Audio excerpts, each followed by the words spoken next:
আপনাদের 80% মানুষের কমপ্লেন রয়েছে, ভাইয়া আমি যখন আমার ফেসবুকে ভিডিও দেখি, ফেসবুক চালাই, ফেসবুকে স্ক্রল করি, আমার প্রচুর এমবি কাটে। সো আজকে দিব এই সমস্যাটার সমাধান। আজকের এই ভিডিওটা সম্পূর্ণ দেখে এই সিরিজগুলো করে রাখুন, তাহলে আপনি দেখবেন আপনার ফেসবুকের বেশি এমবি কাটা বন্ধ হয়ে গেছে।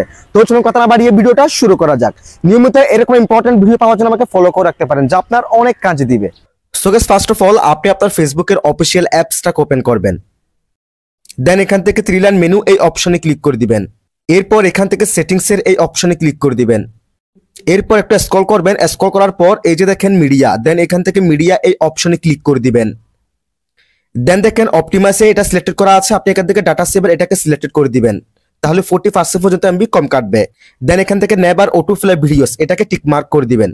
ওকে, আপনি যদি আপনার ফেসবুকে এসে এই দুটো সিরিজ করে রাখতে পারেন, তাহলে আপনি দেখবেন আপনি ফেসবুকে ভিডিও দেখার সময় কিংবা ফেসবুক ব্যবহার করার সময় এমবি অনেক কম কাটতেছে। That's it.